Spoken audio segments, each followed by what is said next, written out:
Hi, my name is Ron Wright. I'm a professor of law here at Wake Forest University. I teach criminal procedure and criminal law. I'm going to talk to you today about a subject in criminal procedure.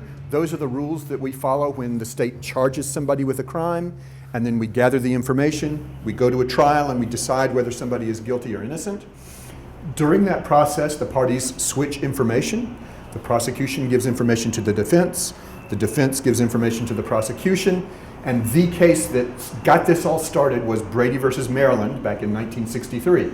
So I'm going to talk to you about Brady versus Maryland, a tiny little case, great big implications. It tells us something about the whole system of truth that is built into our criminal courts.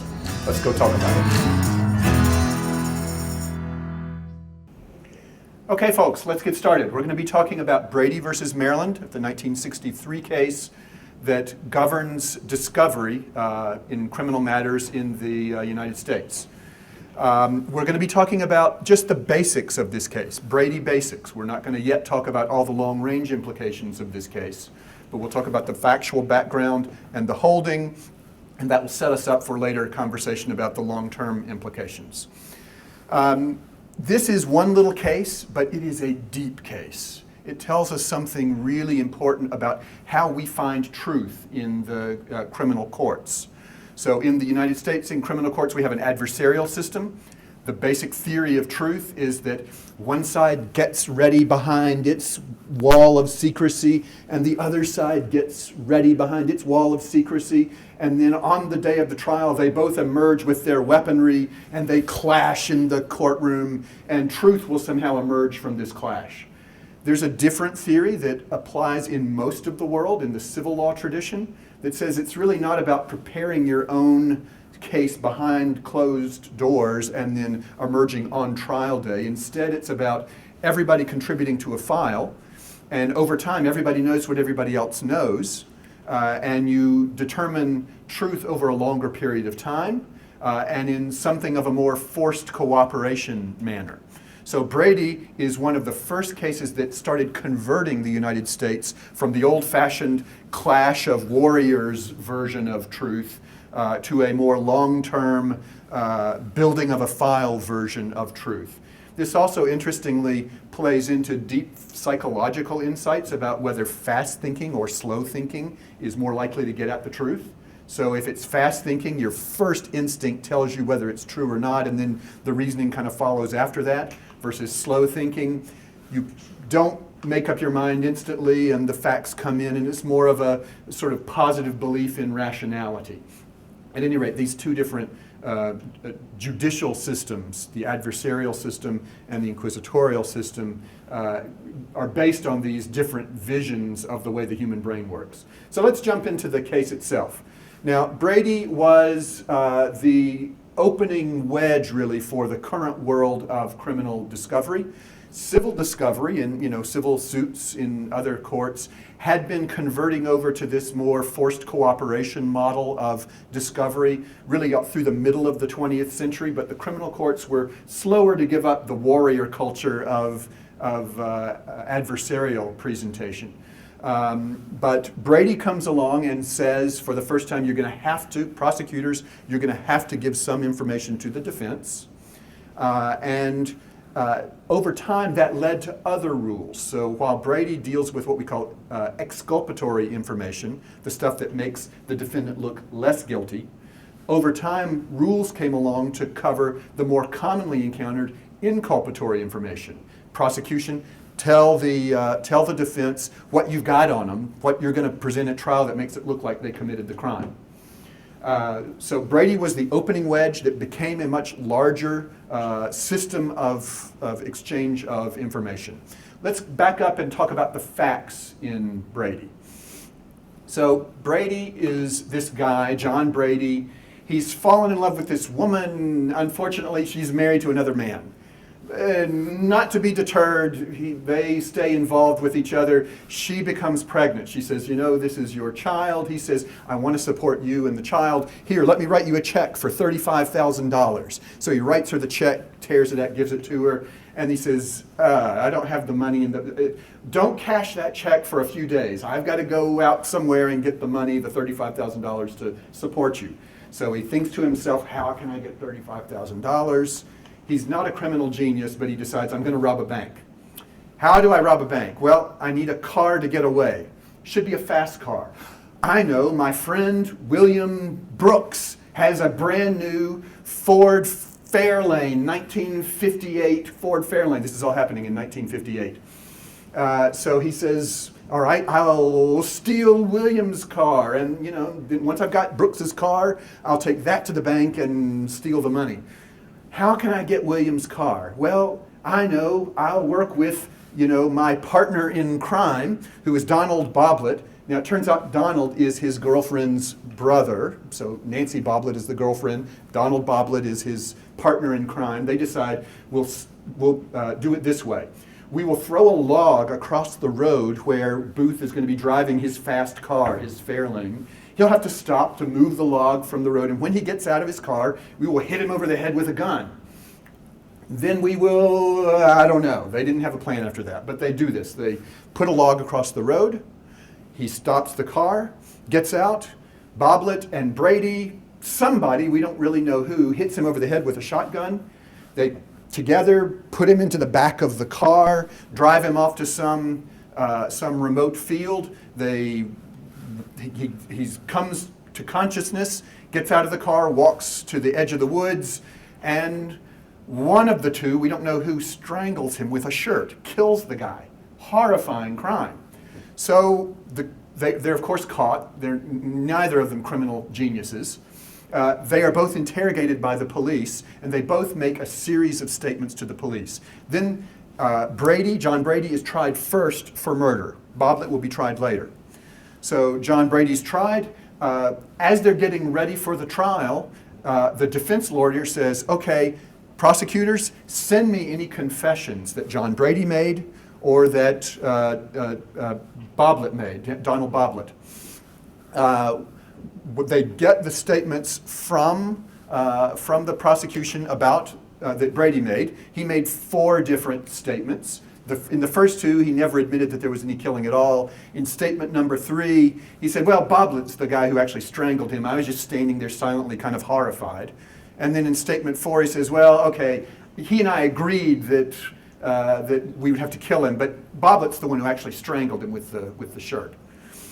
So obviously, under complicity theory, he's going to be guilty of murder. The question is, for sentencing purposes, capital punishment versus life in prison, it might be relevant who actually did the strangling. And so it's important for the defense attorney here to establish that it was the other guy who did the strangling. The trouble here is that Boblet was in another police interrogation room making his own statements. So in his first 4 statements, he says all along the way, no, it was John Brady.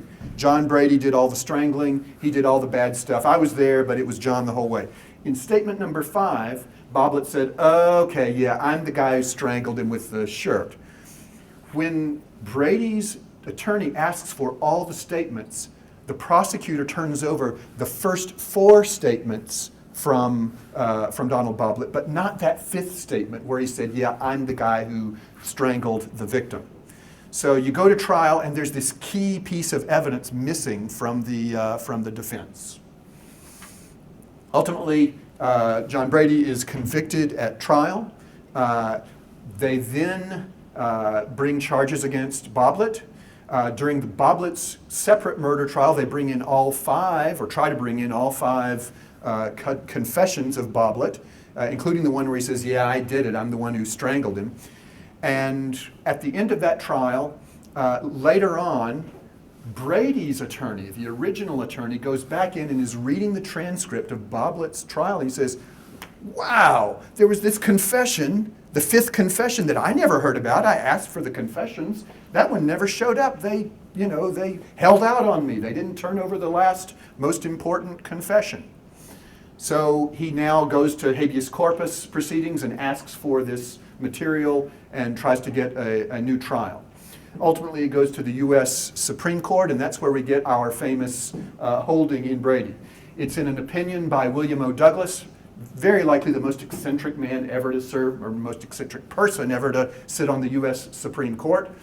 Very short and cryptic opinion here, but the basic holding is listed here. It says that if the prosecution suppresses evidence that is favorable to the defense and it's material when requested by the defense, then that is a violation of due process and you get a new trial. In this case, he says you get a new trial as to the punishment, not as to the conviction. The court's reasoning is this. It says, you know, we already know from these cases starting in the 1930s, Mooney versus Holohan and a whole series of cases after that, that it is a violation of law for the prosecution to present its case based on what they know to be perjured testimony. If a prosecution witness takes the stand and starts lying, the prosecution is invalid unless the prosecutor says, wait, stop, my witness is lying, I have to do something about this. If the prosecution just puts them on and knows they're going to lie, or if they don't originally know they're going to lie, but then once they're up there, they start lying and the prosecutor stays quiet, that's an invalid conviction. So Justice Douglas in this case says, you know, this is kind of like those lying witness cases. You know, it's pre-trial, it's not at the trial, and it's not quite the same thing as a lying witness. It's a witness possibly telling the truth, but it's still almost like lying if you give them 4 statements that look bad for the client and you hold out the one statement that would look good for the defendant in this case. So he says it's a lot like the lying witness cases and therefore due process problem. So he says the remedy here is that he should get a new hearing on the conviction. Ultimately, there's sort of a standoff. He stays in limbo because the state of Maryland doesn't really know how to do punishment-only hearings at that point. That wasn't part of the procedural drill.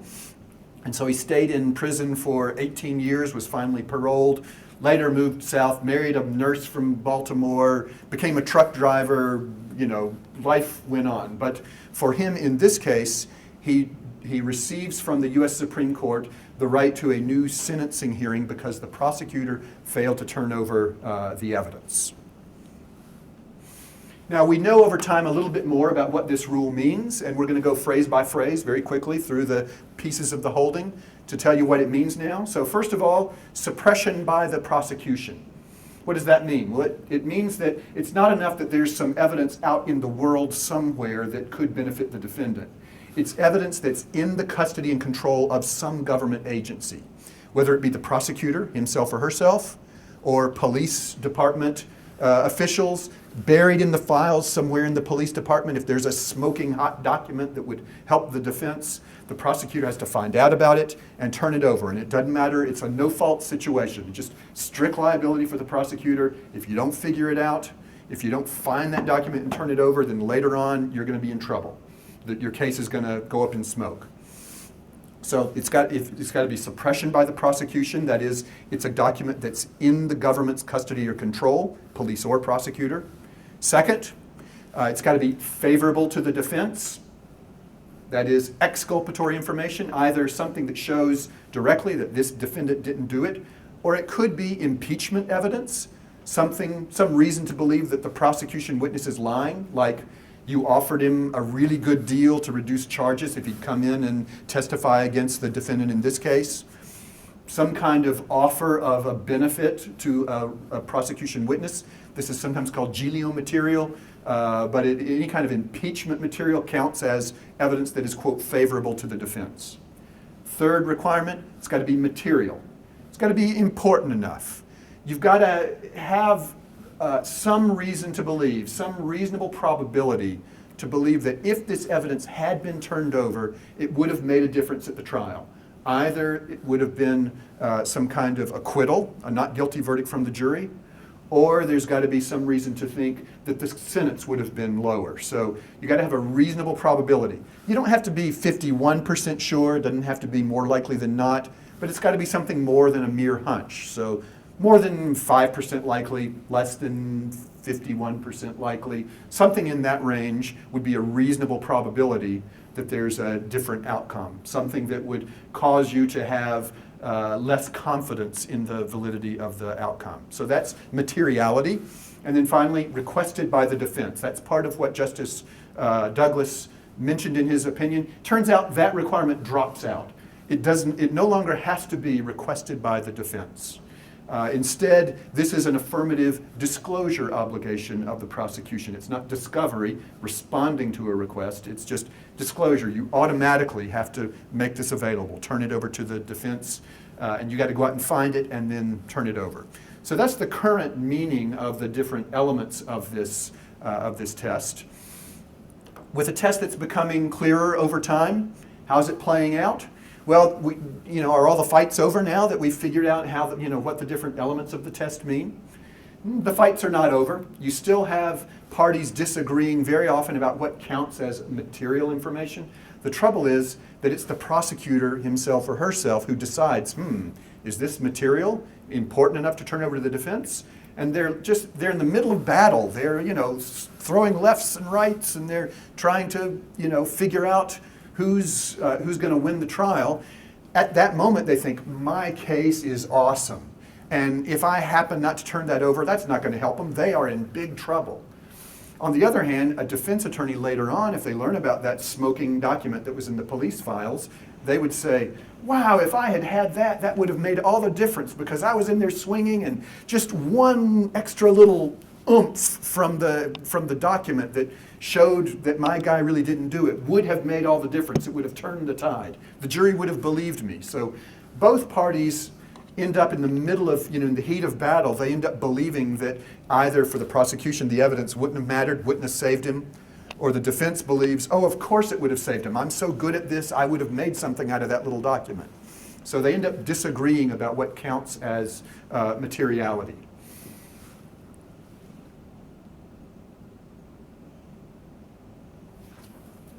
One last thing. Judges will sometimes enforce these provisions. Judges in a due process proceeding like we had here in Brady versus Maryland. But there are other enforcers. Sometimes prosecutors themselves go to great lengths to create routines in their office, structures in their office that will convince prosecutors to comply with their Brady obligations every time. They will include Brady discussions as part of the hiring process. They will appoint a Brady officer for the office who will be in charge of reading the latest case law and educating people in the office about what is required. We also now have bar ethics authorities who are becoming Brady enforcers. So many states have now passed a version of the Brady bill, or of the Brady holding. It's not exactly the same. You have to have knowledge as a prosecutor of the exculpatory information.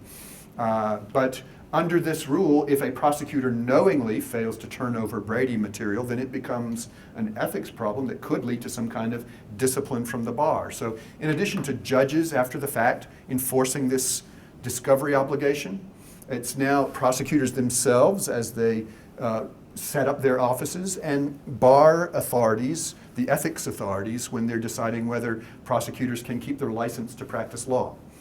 So those are the Brady Basics. We've covered the basic holding. When we talk further about this, we'll be able to dig a little deeper into the long-term implications of this new way of looking at the truth-finding process. So we'll talk again later.